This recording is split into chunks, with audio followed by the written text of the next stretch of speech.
Well, it was a little bit of a process even when he bought Twitter, because we thought, like, we're saved, He's kicked down the door and he's stormed the gates and we're going to get freed. But he went in there and he found it was such a cesspool, of wokeness and people that were so opposed to us that it was going to take quite a while for him to flush everybody out of there. So it even took a while after he bought it for us to get freed, and everybody else who had their accounts locked, whether before us or after us, also to get their accounts done. But when Washington Post wrote a story on Elon Musk buying Twitter, and what they said was the very first thing that he told people when he walked in there was, free the Babylon Bee, So that's pretty cool.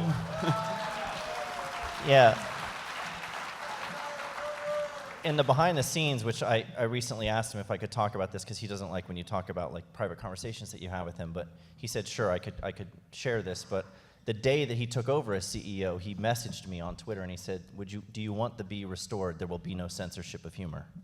So he said that on day one, and then it was, like a month later. But through that whole process, when we first got locked out, he reached out to us and he was concerned about the fact that we had been suspended, because he followed us and he liked our content, and he was upset that he wasn't going to be able to see our tweets anymore. So he was already in the process, though, of buying up Twitter stock and trying to get on the board and maneuvering to have more influence on Twitter, because he saw this huge looming threat to free speech there. There was so much that you couldn't say. There were things that you couldn't joke about. And then we get kicked off for this Rachel Levine joke, and he's like, you should be allowed to make jokes like this. This is insane. Comedy should be legal. So, we had a conversation with him at that point, and then we were just waiting to see, because he wrapped up that conversation going, well, maybe I need to buy Twitter. And so we didn't think he was serious. But then he makes an offer, and then he tries to get out of it. He's like backing out, and then they're suing him to make him go through with it. And so we were kind of riding that roller coaster throughout the whole thing. Is he actually going to buy Twitter? And then when he did and sent me that message, it was pretty cool. So he's taken a stand for free speech at a very high cost. $44 billion is not a small price to pay. And when we sat down with him a few months ago, we gave him an IOU for $44 billion. That's as good as cash, sir.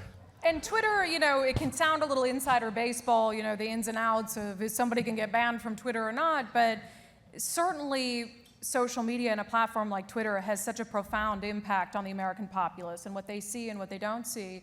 And there have been stories, I'll just name, not to be controversial, but the Hunter Biden laptop story that was not only censored by Twitter, but they went as far as to prohibit people from sending that New York Post story via private message to other individuals, and then you fast forward 2 years and it's a mainstream media story. So under Elon Musk with Twitter, how do you think, if at all, that has helped to sort of even the playing field when it comes to conservative and liberal ideas and how they're reaching the American public? Yeah, it seems like, the horrible things that have been happening in Israel in the past week, we're already seeing, imagine that under old Twitter, the amount of information that you would be getting compared to what you are getting from people that are on the ground and what you're seeing out there. So it already seems like, whatever you think of what Musk did with Twitter, that there is far more balance there than you even see in the mainstream media.